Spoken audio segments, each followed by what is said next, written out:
that's my Jawn. The people who care about this stuff really care about it and really want to support it, and I see it firsthand as an independent musician. I feel like people are more interested in music right now than they have been in quite some time. I feel like it's just...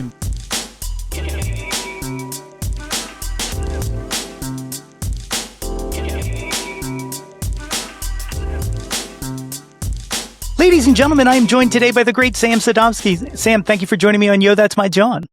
Hey, what's up, Nate? Thanks for having me. Super excited to have this conversation with you. I've been reading reviews and articles by you a lot, and only recently did I find out about the bird calls. So completely blew me away, especially looking at how prolific you've been in the past, 20 years or so. Yeah. It just absolutely amazes me. So I'm glad you're here to have this conversation, because I want to pick your brain about how you focus. Yeah, definitely. I hope I can give satisfying answers about that, because sometimes I just kind of black out doing these things. Yeah. I can see it. I just talked to Chris Ballou from Presidents of the United States of America, and he's been doing this project since, I think, 2021, where he's releasing 2 albums a year. And I asked him the same thing, and he was like, I have so much stuff that didn't make the records that I still have to go through. He's like, I'm never going to run out. And I was like, I wish, man. So I always like to start things off in the Wayback Machine. Tell everybody a little bit about yourself growing up. Where are you from? Well, I'm from Reading, Pennsylvania. You're also a Pennsylvania guy, right? Yeah, right outside of I'm in the Philly burbs. Nice. Yeah. So I spent a lot of time in Philly growing up. That was like the closest big city. Although I went to Allentown a lot growing up, because there was a really cool music scene there, and there was like Double Decker Records. And there was just a lot of exciting bands coming out of there. So I've always had a really soft spot for Allentown. But yeah, grew up in Reading, played in bands, had music blogs from a really young age. Then how biographical do you want this to get? Before we jump ahead, let's start on stay with the music thing. How did music kind of enter your life? What was your entry? It was all Bruce Springsteen for me. That was the lightning bolt when I was a little kid, even too young to understand what music fandom really was. I think it was 5 or something, and it was the Kermit and Miss Piggy version of Dancing in the Dark that just blew up something inside my brain. And from that moment, I was just really obsessed with Bruce. And the fun thing with Bruce being your gateway drug to music is there's so much in the universe of Springsteen that you can get into. And yeah, also my great uncle was a DJ in Philly. Maybe it was Jerry Blavitt. My God, yeah. Yeah, so he was my grandmom's brother. So when I would go to Philly, I would get to hang out at his studio. And I mean, if you know him, he's the most exciting person to be around. For and sure. For a kid, it was just it was all I wanted to do was be around records. And I learned a lot about record collecting and music history from hanging out there. But yeah, from that moment, I was pretty much that was all I cared about in the whole world. So. That's amazing. I'm very upset, obviously, that Jerry passed, because one of the things is I always wanted to talk to him on this show about his Monkees guest appearance, because I'm an enormous Monkees fan, and it's the 6 Degrees. That's insane.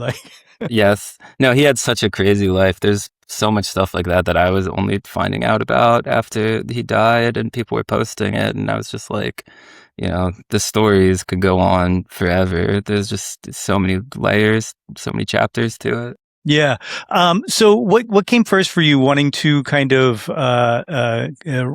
be critical of music and write, or playing music? That's a good question. I mean, it was almost simultaneous, because I asked my parents for a guitar as soon as I got into Springsteen, but I was very impatient, and I could not make the guitar sound like Bruce made a guitar sound.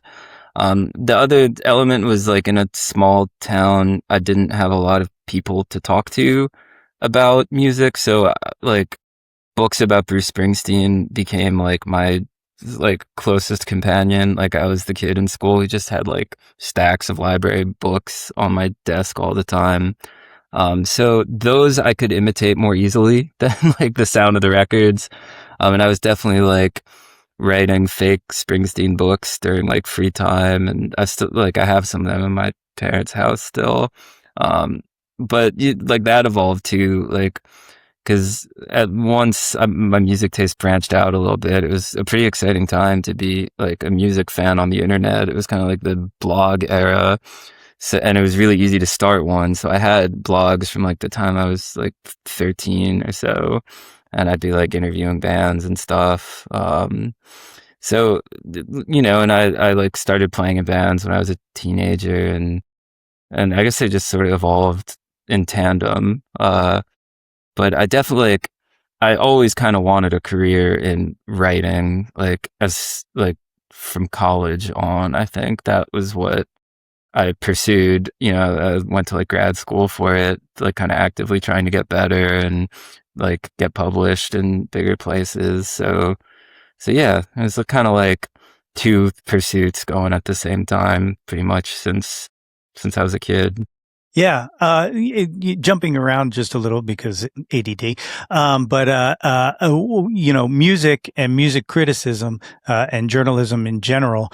You picked two of the greatest careers for work right now. Yeah, tell me about it. Yeah, how fantastic. No, but just like as a side tangent, for the listeners, I don't know if they know or not, but big massive layoffs in the music industry with Brooklyn Vegan and Alternative Press and stuff like that and all. What do you see the future of music criticism becoming? Because like I feel like I can't subscribe to 30 Substacks. You know what I mean? Right. Like, Yeah, I mean that can't be the answer. It's just not sustainable. And I don't know. I wish I had a good answer to that. yeah. I mean, I will say like I'm an optimistic person at my core, maybe because I do see things trending in a good direction where it seems like the people who care about this stuff really care about it and really want to support it. And I see it firsthand as an independent musician. I also see it firsthand as a music journalist. Like every time there are these layoffs, it's just like this awful cycle to witness. And I was part of it. I got laid off at Pitchfork in 2024. Um, and so I know how it feels to just have like everything like crumble, especially like when you're kind of anticipating it. I think working in this field means sort of always knowing that it could happen, you know. It's like my friends who live in New Orleans talk about that feeling of just like it's like part of the party culture comes from the feeling of how precarious everything is. And sometimes that's maybe how it feels a little, but I do think that like the more this happens, the more people band together and support these places. And, there've been some positive trends, but it is like heartbreaking every time it happens. Yeah, for sure. Like, not just music journalism, but music in general with like, streaming and whatnot. Like, it's really weird to me that, there is as much of a struggle right now as there is because I like, kind of like you were just saying, I feel like people are more interested in music right now than they have been in quite some time. I feel like it's just been building since the pandemic. And I don't know if that was like a response of like, oh no, we almost lost this. You know what I mean? Like we almost lost this kind of communal thing that we've been into for quite some time. Like same as you. I don't know what the future holds, but like, I do have a little bit of optimism. But my one thing that I'm thinking, especially music, and it actually kind of probably even could go, to music journalism as well, is, I just feel like a return to kind of local. like Yes. to build the community and kind of build the town. It's why, like, I mean, the past 6 years, I've kind of just ingrained myself in, the Philly music scene because one, it's fucking incredible, and Yes. and two, it's in my backyard. You know what I mean? So like, why go try to play in somebody else's sandbox or even try to reach somebody else's sandbox? Until you can win your own. Yeah, definitely. I mean, it definitely weeds out people who are doing this for the wrong reason, and it definitely maybe catalyzes people who are doing it because they love it and have stories they want to tell and things they want to shine a spotlight on. So, there's just a feeling like that's how I feel at least is like I didn't get into either of these things necessarily to like make a ton of money. So it's like I will find a way to do it no matter what. Um, you know, so that's how I feel about it. Yeah, for sure. Like I had a small music career. No, I don't even know that I'd call it a career, but I played music a lot and wrote songs. So we'll put it that way. And like every once in a while, I'd have that feeling of like, why am I doing this? And then it's like, oh, that's right, because if I don't, like, I'll probably kill myself because all this stuff will be inside and just trying to escape, and I won't be able to kind of handle it. So you go to school for writing. What was your first like major publication getting printed in? Well, there was like a local thing. The newspaper in Reading, there was like a youth component called Voices that actually like I'm still in touch with a bunch of the people. It was like a really good roster of writers. Uh, but I would do album reviews for that, where it was basically like imitating the structure of a Pitchfork review. And I would do like concert reviews, and then I had my own little blog in high school where I like interviewed indie bands and posted stuff, and then in college, I had like an ambient music blog because that's what I was really into at the time. But in college is when I started writing for websites. And the very first one I wrote for was a site called Foxy Digitalis that was run by a guy named Brad Rose, who's awesome. And Brad's still doing Foxy Digitalis. But yeah, that was it. It was like covering that was like kind of an experimental music site, and I was sort of the guy who covered like Cass McCombs and like the more singer-songwritery kinds of things. Yeah. Oh, that's awesome.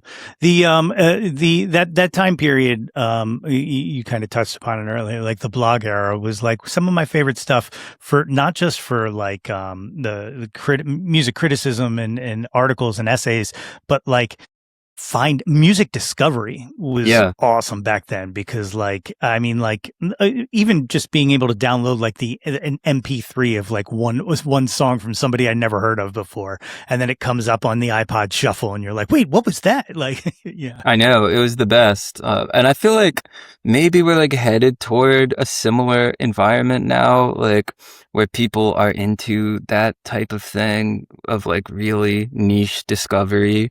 Cause that's how it felt. You would like read these blogs and you would read it cause you trusted the taste of the person running it. Like it was so distant from celebrity culture, and it didn't even feel like it was a completely distinct experience from reading like Rolling Stone, which I also did at the time. And that was the fun of it. Like as a writer on those blogs, the last thing I was thinking about was like publishable writing. Like I was trying to just like express how I felt about this and like convey the excitement I felt where it was like the most exciting thing in the world. You know, it really was a fun time, yeah. Yeah, it's one of those things where I liken it to the whole throwing the baby out with the bathwater. Like I understand why we kind of broke down the gatekeeper system and whatnot, but and this is a horrible metaphor. I'm going to make it anyway, but we can't have like musical open borders. I don't know. Mm. Like, you know what I mean? Like, it's just too much. Go on. Yeah. But yeah, I don't mean it, that way, but like, Mm. so like I've been working on this idea of, becoming a musical guidance counselor where I'm not telling you what you need to listen to. I'm just the guy who's like, hey, here's some options if that's what you think, Yeah, that's great. yeah. I Well, could have used that as a kid. right. I know. Like Yeah. it like I just feel like there's a place for just like, hey, I know what you like, so here's something that is also like that. Instead of being like, here's the 7 albums that got sent to me the past week. You know what I mean? Yeah, Like, totally.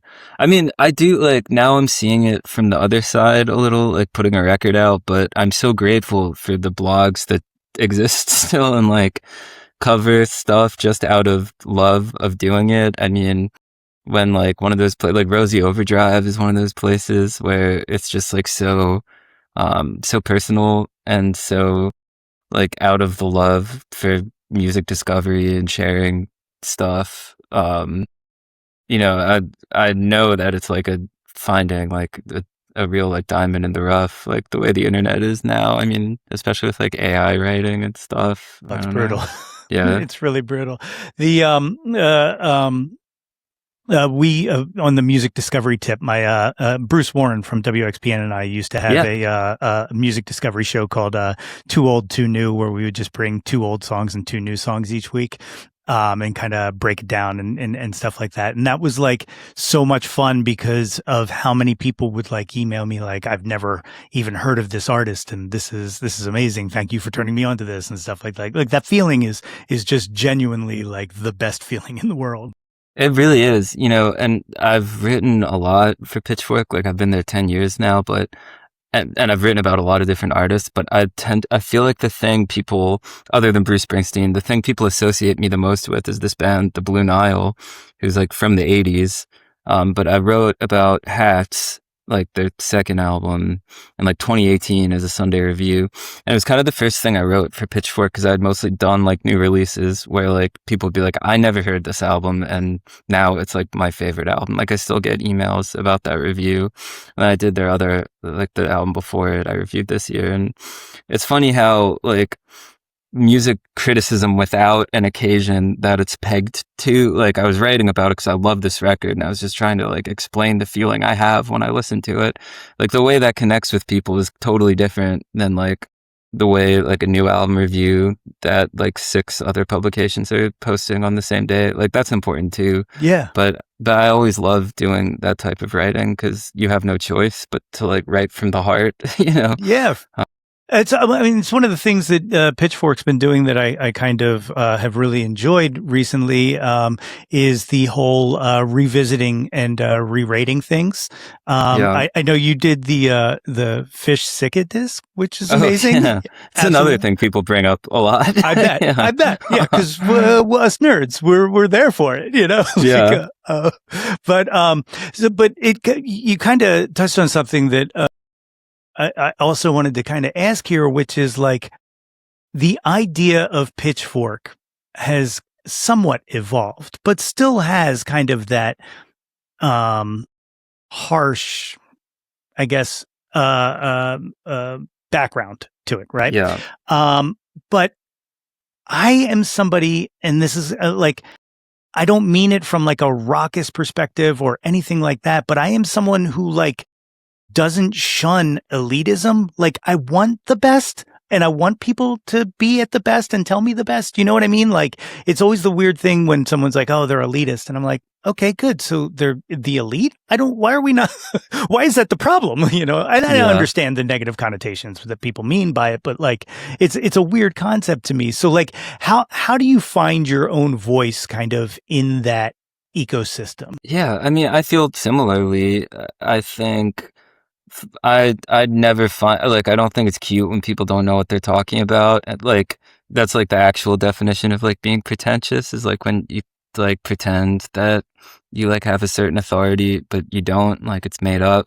Yeah. Like I like doing my research but I also think like what I always say about Pitchfork is like I'm very aware of like its history of being really snarky and really like antagonistic and confrontational at times. But when I was a kid and I was reading Pitchfork and it was like being mainlined into like my consciousness, I didn't even absorb any of that. I just thought, here's like a website where like all these people are as excited as I am about music and treating it like it's the most important thing in the world.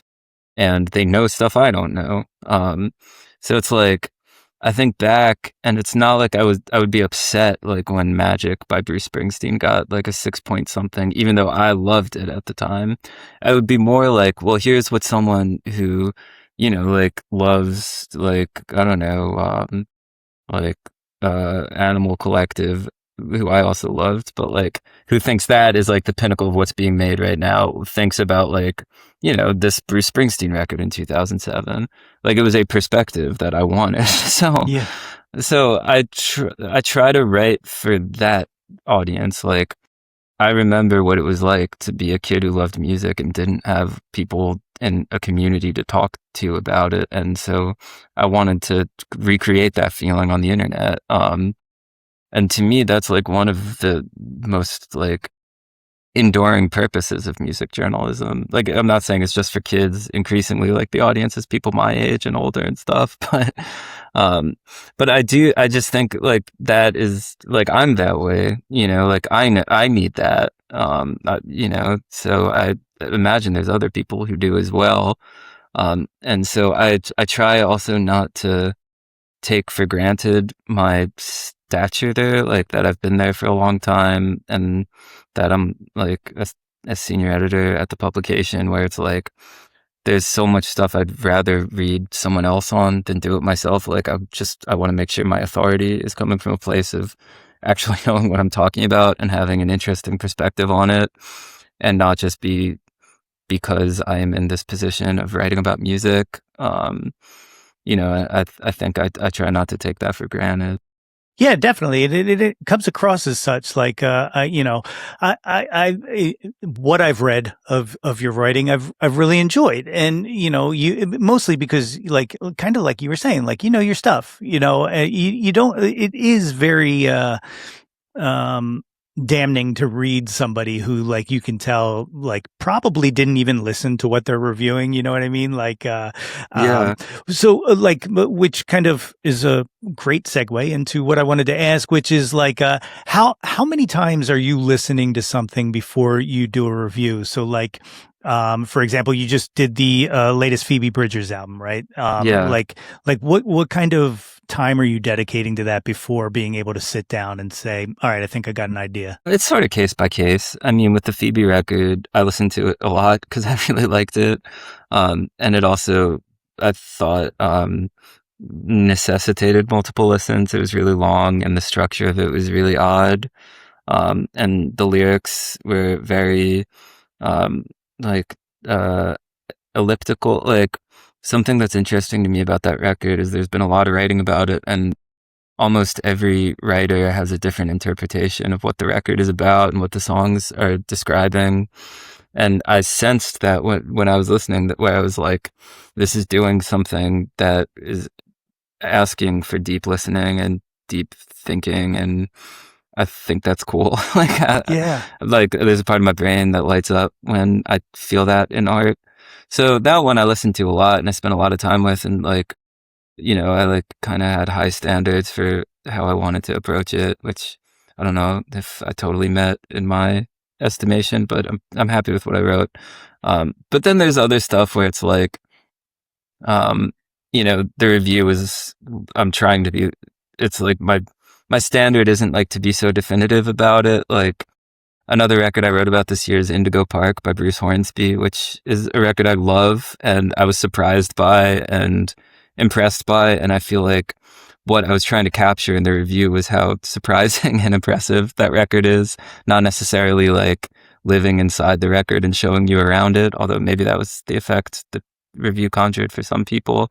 So, I mean, it's really like case by case. Like, I try not to make a science out of it, and I try to like feel it out and like not drive myself crazy, but Yeah. do something that suits how I feel about the piece Yeah, of I mean music. That's the other reason I like the kind of throwback revisited thing, because I do think there's a tendency at times for what I like to call the firsties. Because the way that culture is discussed now, you have the weekend, maybe, and everybody has moved on by the next week or whatnot. So like I appreciate kind of when you can read that someone spent time with something and didn't just kind of like, I need to hit this by Friday morning. Yeah, definitely. I mean, also another element is that I just do stuff really fast. Like once I'm writing, I tend to like start and finish in the same sitting. Like I'm just kind of that way with everything. So it's like a lot of the work is subconscious before I actually sit down to write it. It's just like thinking a lot. So it's hard to like quantify how much time I'm spending on any given thing. Yeah. So when do you start doing the bird calls? Like when does that kick off? Uh, well, the first time I used the name was probably in like 2006. I played in a band when I was a kid, and it started to become like weirdly taxing. Like we played a lot of shows out of town and we're traveling a lot. And it was eating up a lot of my time. And it was like a rock band, basically, very much in the style of like Jet and like sort of like rock revival bands in the 2000s.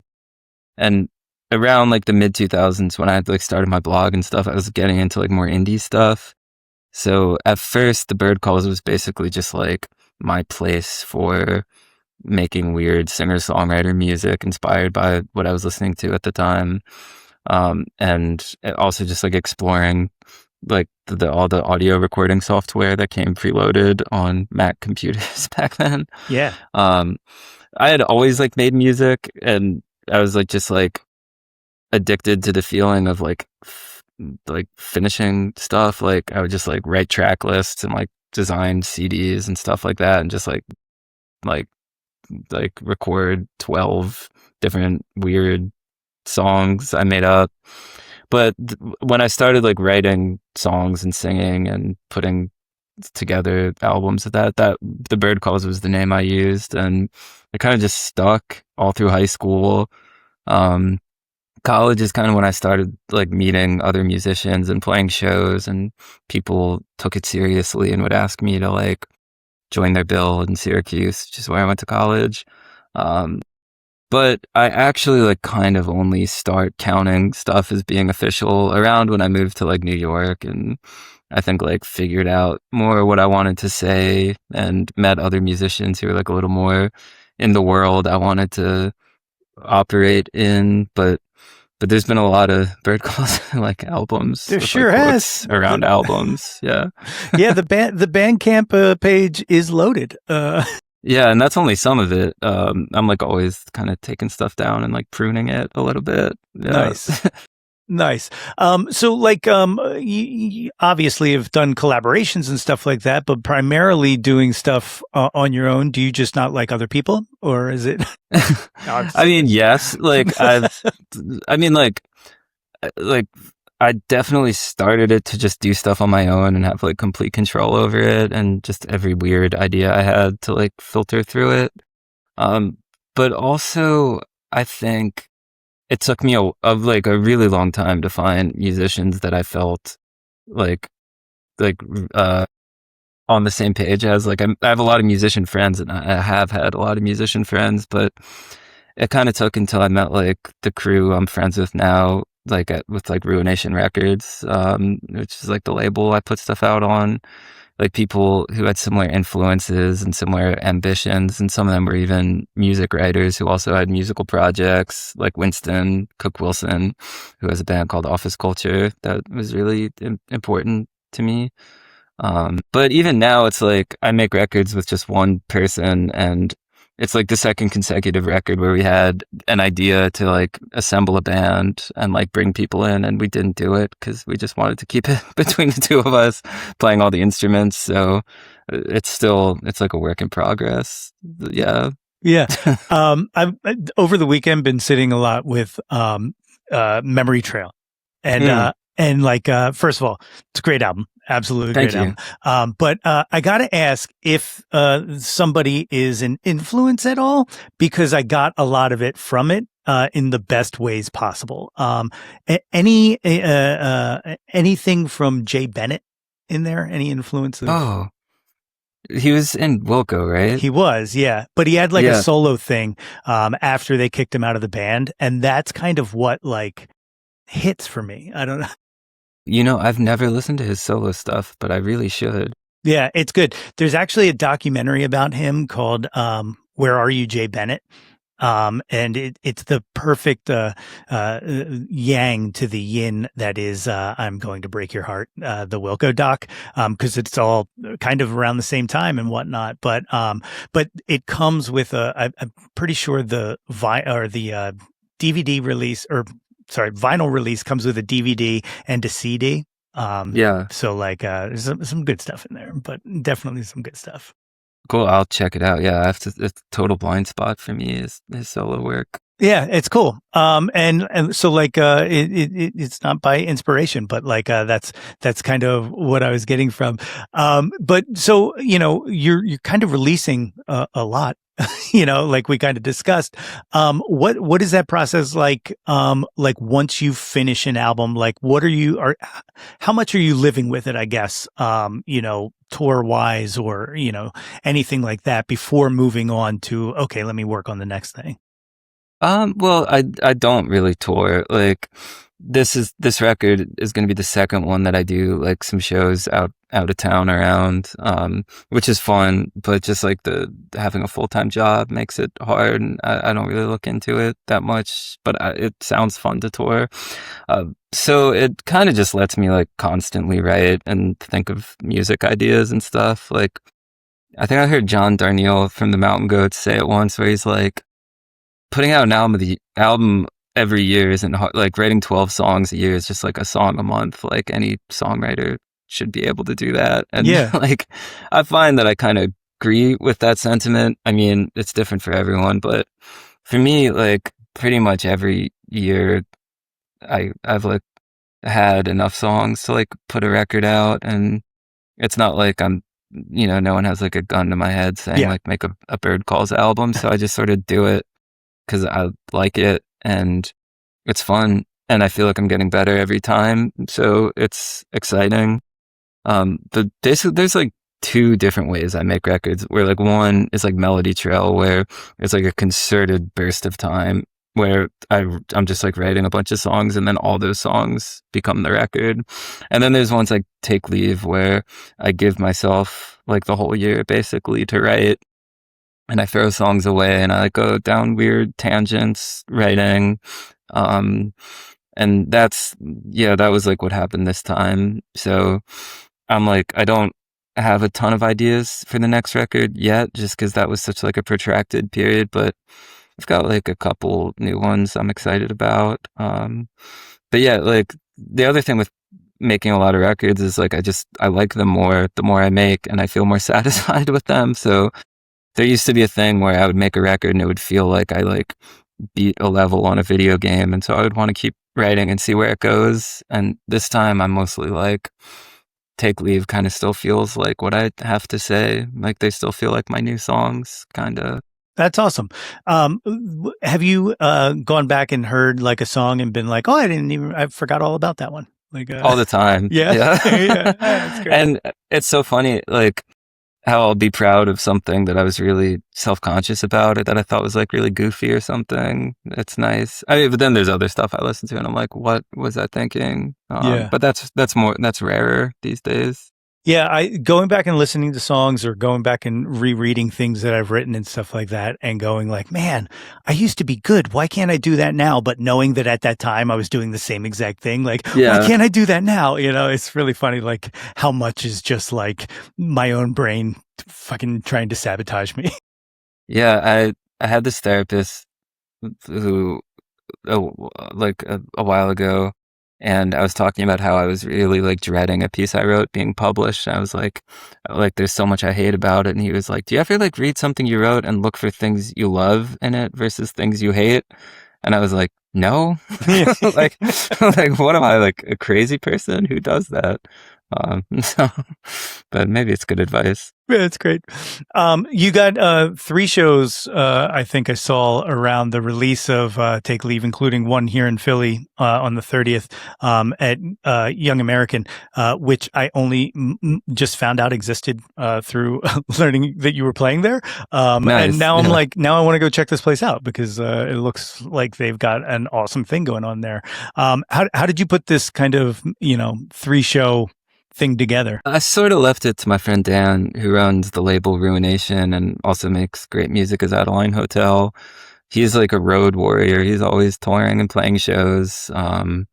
And I mean, he puts a lot of work into like finding cool places for quiet music and like building relationships with the venues. But I think Young American we got to through Kristen Dalen. Do you know her? Name sounds really familiar. She's a great musician who lives in Mount Airy. But I think that was through Chris that we got that one. Oh, it's cool. What does a release look like for you, promotion wise? Or are you already mentally onto the next one? So I'll just let I'll let the other people who like doing that stuff handle that. Or Well, I'll tell you, no one likes doing that well, that's stuff, true. the posting and the promotion. But no, I'm pretty involved and invested in it this time. I'm really proud of this record, and I want to give it like a fair shake in the attention economy, which is weird, because I'm also like on the other end writing about other people's records. But I'm like doing music videos this time, and like doing podcasts with people. um, but yeah, I don't know. There's like the David Berman line where he's like, when you're seller and commodity, you have to sell yourself immodestly. So that's sort of the mantra right now. But it's also like I'm trying to make it so that I don't feel like I'm like pushing too hard, like no one likes that. And Yeah. also it sounds awful to turn your art into a thing you're like trying to quantify. Like I want to come away from it still liking the record, So that's the other thing I'm thinking about simultaneously. It's really funny because you kind of touched upon it with saying no one likes it. I talked to somebody about this. I can't even remember who it was, but I was like, we all agree that this sucks. So why are we doing it? Like, you know what I mean? Like, why did we decide to play this game that they set up? Like, it's so weird. I mean, there are ways to have fun with it. Like me and my friend Winston, we did like these like comedy videos, basically like satirizing like a bad interview. Like just because like everyone knows how it feels and stuff, and you just like being on Instagram all day, you just see like all these like influencers doing content like where they're just like clueless. But like I'm trying to make it more like an extension of how I actually feel about the art. Cause like, yes, no one likes posting all the time, but people do like knowing when something's coming. Like, and you never know which post about it will be someone's first time seeing it, and they'll be really grateful that they're alerted to like you playing in their town, or like you have a new song out that they can listen to like on their commute or something. Like I know I am, like if you like someone, you never resent seeing them promoting cool stuff they're doing. But we all imagine ourselves through the eyes of someone who's like really skeptical and like embarrassed for us or something, and maybe that person doesn't really exist, or they're not worth considering. I've had for sure. I've had a long running issue where one time, a very long time ago, a friend of mine was like, "Oh my God, I'm tired of seeing you post about one of the things I was promoting." And like ever since then, and this is like going on 20 years now, something like that. And now I'm just like, I can't post this. I already posted about it. Like, like I have that mental block. I'll even tell you what the thing was that I posted about, because I don't know that I've talked about it on this show or not, but I was in the running to be on the premiere season of I Want to Be Paris Hilton's Best Friend, her Paris BFF show for MTV. And so like they had like an online, they were bringing somebody, it was like one cast member was going to come from the online thing, and I was like in the top 10 for like 5-6 weeks or something like that. Wow. You would be great at that. I would have voted for you. Thank you. I Yeah. thought so too. They don't know. Well, here's the worst part of this entire story is I missed my phone interview, and then I like emailed them and I was like, I'm so sorry. I didn't know that it was you calling. Can you call back? And they were like, no, like Oh my you God. missed it. And I was like, That's heartbreaking. yeah, I could have been Yeah. Paris's best friend, but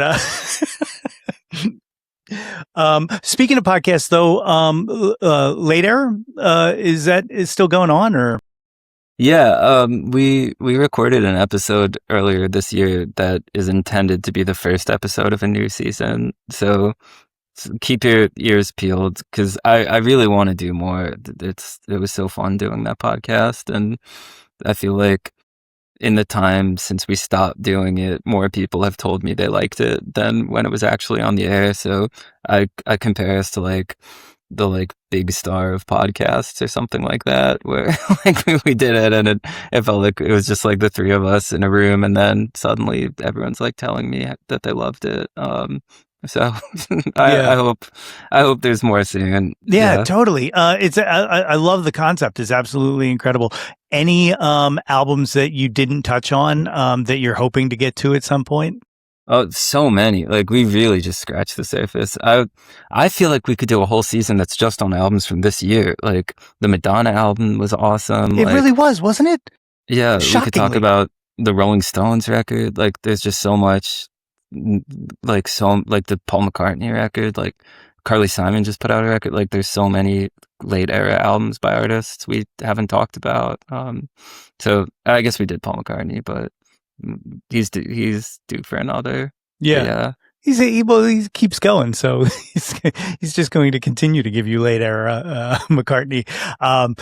It's funny you mentioned Carly Simon. I was trying to get her on the show mainly just because my mom, who's no longer here, but my mom was obsessed with the live version of Coming Around Again.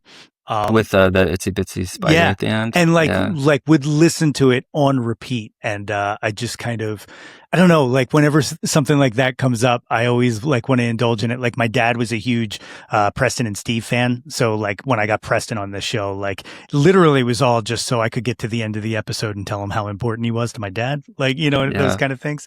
But and also because talking to Preston was fucking cool as shit. But yeah. Carly Simon's one of the best to ever do it. Yeah. And so underrated. And then the shop talk stuff. Like as a former Sam Goody guy, I love it. Like that's a cool concept. Where did that come from? Thanks. That was like day one working at Pitchfork. I wanted to do that because for one thing, I like video content. Like I think it's cool and I watch it, so I was like, I always thought Pitchfork should have more stuff like that. And my elevator pitch was like Guy Fieri, but record stores, where it's just like unpretentious, welcoming, like going to the record stores I actually go to, saying why I like them. And we did it. Like we hit a lot of the ones I really love, and there's still more to do, but I think the vision now is like, I just did one with the guys from American football. That was really fun.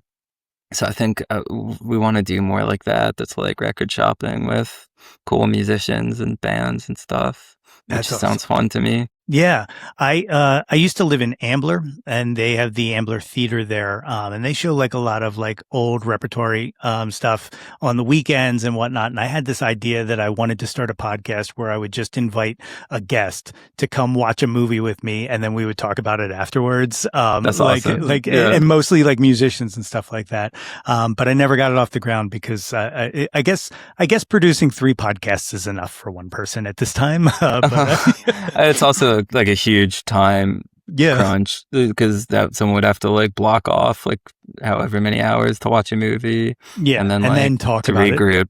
it. But that is like anytime I go see a movie, I love, like I feel like I always have so much I want to say. So, it's like the diner trip afterwards, like after a really good movie where you're just trying to break it all down. That's like what I was going for, but maybe in another life.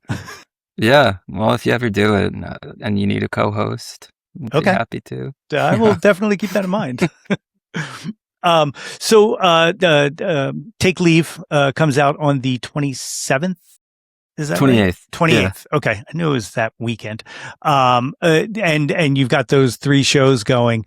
Are you doing any more singles before? Like, cause you've been waterfalling a little. Are you doing any more? Yeah. There's going to be one more next week, which I don't know when this pod's coming out, but the week of the release, I'm putting out a song called Ethan Frome. And there's going to be like a really fun video that we shot a while ago that's going to come out with it that I'm excited for people to see. Oh, that's awesome. Physical? Are you doing any physical? Yeah, we're doing CDs and they look really sick. My friend who lives in Japan was just in town and he did the graphic design for it. And so I got to give him a copy, but he did a really great job. I sent him, like YouTube pop and YouTube all that you can't leave behind were my references. I was like, I want it to look like this. And he totally nailed it. That's awesome. I rabbit holed yesterday on old Henry Rollins appearances, and I just watched the clips of him just decimating U2. Fuck that! I got to tell you, I can listen to Henry Rollins rant about anything, whether I agree with him or not. Like it's just the way that he is so passionately into whatever he is digging into. No, he's awesome. I feel like U2 gets ragged on too much. I feel like I'd be more interested in watching Henry Rollins defend them. Yeah, yeah, for sure. Yeah. Did you hear this whole thing that him and Ian MacKaye are doing with the Cramps catalog? Like they're like they're now like the overseers of. They've been tapped to be the overseers of the Cramps and they Cramps catalog, and they found like an old live recording that they worked on remastering, and they're putting out, I think, before the end of the year. Wow. But and he was like, if this is all my career was, I'd be in seventh heaven. Like so like, that's another thing. Like when I see somebody who's really passionate about what they're doing, that's kind of what birthed this show. Like I just like talking to people about their passions and you know, a lot of it's music, a lot of it's movies and stuff like that. But like when someone's really into something, like it inspires me. No, he's like the guy for that, I feel like, in music. When I was a kid, there was a record store in West Reading called Vertigo, and she had like a signed Henry Rollins thing because I guess like he bought a record from her like online and then like when she realized who it was, she was like, "Can you like send like an autograph or something?" And he sent like a signed rare record to her, and it was like on the wall. And I always thought that was cool. That is super cool. That is super cool. It's funny. I was just talking to somebody about autographs the other day. How like autographs are no longer a thing. It's like selfies are. Which is a weird paradigm shift for a guy who like me who has like. There's autograph shit all over this studio that you can't see, but like I always just thought autographs were cool. Like, hey, I think they are too. This. I feel like selfies came into favor because you could like fake an autograph, but you couldn't forge a selfie. But now you can with AI. So I wonder what will be next. It's a good idea. Maybe I'll make a Henry Rollins Nate photo or something. Yeah. At this time, you want to go through the Jauntlet. These are the questions that I like to put every guest through. It starts with the one-hit wonders, and this is in segment name only. I've had so many people go, "These guys aren't one-hit wonders," and I go, "No, I get it. It's just I thought I was being cute, and now I have to explain it every time." But it starts with Billy Joel or Elton John. Who do you prefer? That's an easy one for me, and it's Billy Joel. Yeah. The Bruce of it all. I feel like Billy kind of operates in kind of like a left hand to Bruce's right, for like a certain age in this kind of tri-state area. Yeah, I mean they're definitely like held in the same breath. Where it's like when I was a kid, it was like Bruce and Billy Joel were probably my two favorite artists just because I loved Bruce Springsteen and my parents were like, "Oh, you should listen to Billy Joel." So they were like the first two artists I really became familiar with. And it's like I got older and Billy Joel maybe didn't have the same depth Bruce did. Like he doesn't have his Nebraska. He also wasn't making records, so it was less easy to stay excited. And then like you get into music criticism and you see what these people were saying about him and people were just brutalizing like his like pouring his like heart into these songs, and people just like making fun of one record got worse reviews than the next.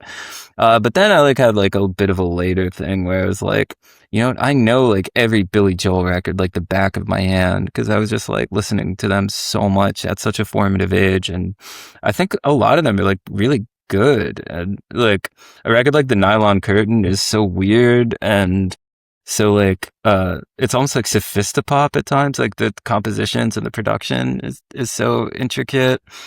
So I think Billy Joel is really underrated. I never really had a moment with Elton John or his catalog, but I do like that song, that, and it's like a late era thing I wanted to do because I love I Want Love, the song that Oh had my like God. Robert Songs, Downey Jr. in the yeah, video. songs from the Songs West from the Coast. West Coast. That's Yeah. my favorite. That's my favorite Elton John album, and I know people That's a think that's beautiful crazy, but it's album. fucking great, right? Like, Yeah, I listened to the whole thing because that song and This Train Don't Stop Here Anymore. yes, Beautiful. The Boy with the Red Shoes is on that record. Yeah. yeah, yeah. Oh Yeah. man, that's awesome. That is so cool. My Billy Joel factoid. Maybe you know, or maybe you don't. The album River of Dreams, and Yeah. the song River of Dreams. The bass on that played by Chuck Treece from McRad. That I did not know. Yeah. That is a good fact. Yeah. It's wild, right? Yeah, it's pretty Yeah. crazy. The next one is Debbie Harry or Joan Jett. I'm going with Debbie Harry for that one. Dig it. Yeah. Yeah. Aretha Franklin or Tina Turner. Aretha Franklin. Cool. Nirvana or Pearl Jam. This one I saw in advance, and I did like I had a moment with Nirvana earlier this year where I listened to Nevermind for like the first time as an adult, and I was like completely blown away by it. Where I'm just like, this is an incredible pop album. Like the choruses are so good, but I have to say Pearl Jam because I've just spent more time with their music. A really formative Hanukkah gift for me was the album they put out in like 2002 that's called Riot Act. Yeah. And it was like a weirdly important record to me because like the like CDs I would get for Hanukkah, I always ended up spending so much time with because it was like winter and I wasn't in school because it'd be like holiday break, and so I would just like read the lyrics and listen really loud in my room. And that album is really raw and really weird and has like songs that are like meditation songs, like really almost like ambient stuff. But Pearl Jam, I've like probably listened to every album of theirs. Whereas like Nirvana, I don't know, like, I mean, they only have like 3 records, Yeah, but right. like, Yeah.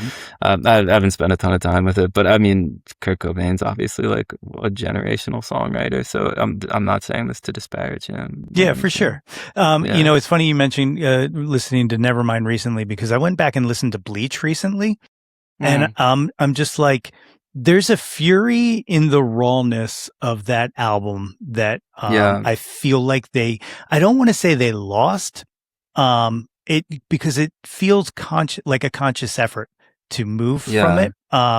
But that's the kind of stuff that I really like.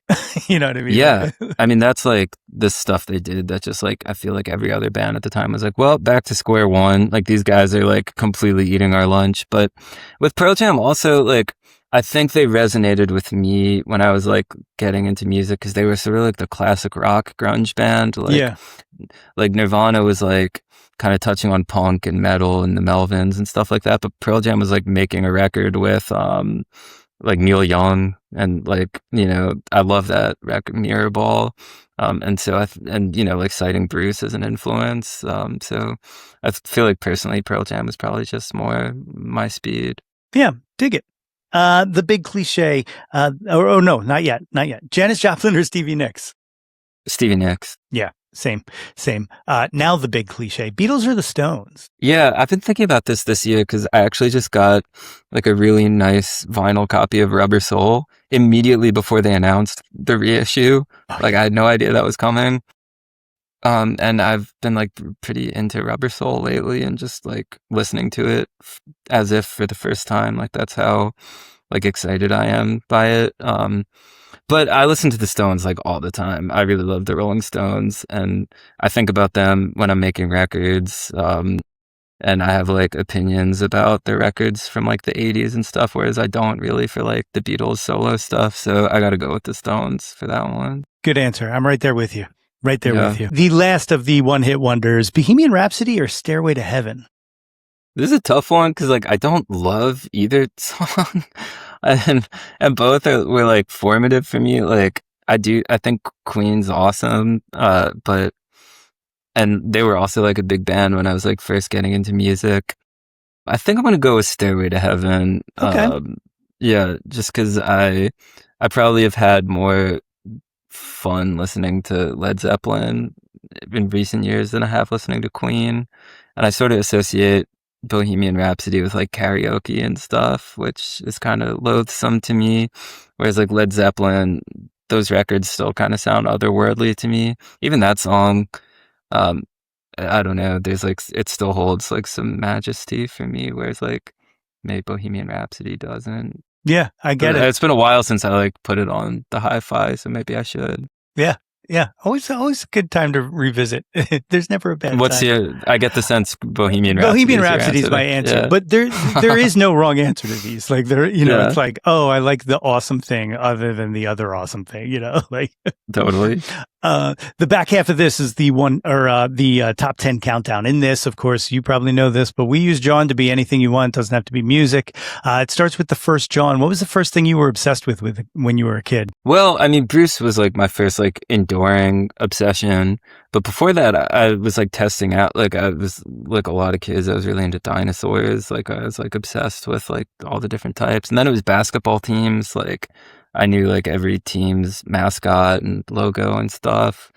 But Bruce is like my first and most like Your truest central. Jawn. Yeah. Yeah. I still feel like the little kid who like only actually wants to talk about Bruce Springsteen. Yeah. That's cool. Number 2, what's your current Jawn? What are you into right now? Right now, my current Jawn is this book by Mark Leidner, that's called Elegy for Pangea. He's a poet and I love his writing so much. I think he's like maybe like my favorite artist in like any art form right now. He's so good and his writing is so funny. And anytime he puts out a book of poems, there's only a second, but I just like reread them all over and over again. Yeah. Like I just got this in the mail last week and I've just been really obsessed with it. It's awesome. Yeah. That's cool. I got to check it out. Number 3, what was your first concert, first live show you saw? I think like it was actually U2 on the Elevation tour in 2000, at the First Union Center in Philly. Very cool. Yeah, it was like watching aliens landing. It was just I'd never seen anything like it. It was really was like they were from like another planet with like the sunglasses and everything. That's awesome. It was just so cool. That is cool. Number 4, what was the last concert you saw? Last concert I saw. It was my friend Izzy Oram Brown who I put a split out with last year. She put out a record recently and did a record release show, and she was amazing. It was great. Awesome. Yeah. And she's also playing my release show, so that's a good plug. There it is. There. I like it. Number 5, what was your favorite concert? Your favorite show you ever been to? It's an easy one. It was the show where Bruce Springsteen brought me up on stage with him. Holy shit. Really? Yeah. Yeah. There can be no other answer. Yeah. No, that's it. Yeah. Yeah. That's like Eric Bazillion from the Hooters was on here, and his first concert was the Beatles. And I was like, oh, okay. Oh my God. Yeah. Yeah. All right. Where did he see them? I think it's somewhere in Atlanta, maybe. Because he's 60s. From Philly, right? Yeah. Yeah. Yeah. But yeah. Like the craziest. How do you see any other live show after that? Like yeah, I did it. Number 6, who have you never seen live that you wish you could have? They can be living or dead. You know what? This is a really sad answer, but this band, the Trash Can Sinatras from Scotland, who I adore, they just put out a new record. It was their first in 10 years, and I was really excited because I got into them during like the 10 years that they weren't putting out records. So I was like, this will finally be my chance to see them. And then John Douglas died, who was like their guitarist and one of the vocalists, and it was really shocking and tragic because the record was really good. And there's like so much enthusiasm around it, but it was just really sudden. So I mean, I'm sure they'll tour again, maybe. But that is one that I would have loved to see them while he was in the band because he sings a lot of my favorite songs. So I was really sad to see that. That's a bummer. That is a total Yeah. bummer. Number 7, what's an unappreciated Jawn? Something you wish more people paid attention to? Same answer. I feel like the Trash Can Sinatras should be like one of those bands that people talk about as just like high level songwriting that sounds like no one else. Really great records. No two records are the same, but they're also really consistent. Yeah, the record I've Seen Everything especially is really important to me. Like to the extent that I've written songs just based on learning to play their songs on guitar and just like internalizing like their weird chord changes and harmonics and stuff. They're one of the greats to me. It's tremendous. Absolutely tremendous. Number 8, kind of a garbage question. What's your favorite album? My favorite album, I mean, the like answer I always give for this is Tunnel of Love by Bruce Springsteen. I feel like it's uh like the secret masterpiece of his catalog.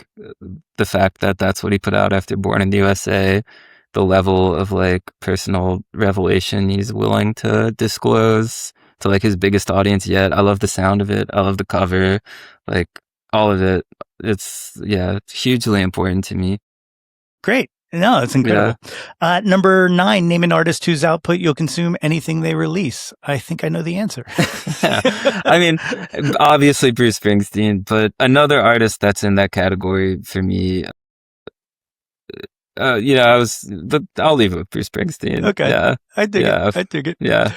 Number 10, again, can be anything you want it to be. Doesn't just have to be music. Wait, hold on. I go back to that last one? Yeah, absolutely. Yeah. Yeah. The other one I was going to say is the Mountain Goats, because John Darnielle puts out so much music and there's always something that I learn from his records, and there's just so much momentum. Like he always sounds stoked. He always sounds inspired. Like it's really like a lesson in like following your muse and like keeping yourself engaged with the art you're making. I think he's just like creating an incredible body of work. For sure. Great answer. The last one, what's your favorite Jawn of all time? My favorite Jawn of all time is me and my girlfriend's cat, Willow. Yeah. That's a beautiful answer. I dig it. It's sweet and funny, and always puts me in a good mood. That's great. Yeah. So, Take Leave comes out on the 28th, available on your Bandcamp. What's the Bandcamp address again? Thebirdcalls.bandcamp.com. Yeah, and if anybody wants to track you down on the socials, what's the best way to find you? Sam Sodomsky on Instagram. Awesome. Sam, thank you so much for doing this. I can't wait to hear the rest of Take Leave. Like the singles have been absolutely, feels like a level up. Like it feels like you've definitely kind of taken another step here. And I'm super excited that we got to have this chat. Thanks, Nate. That means a lot. And thanks for having me on. And hopefully I'll see you at the show at Young America. JWN.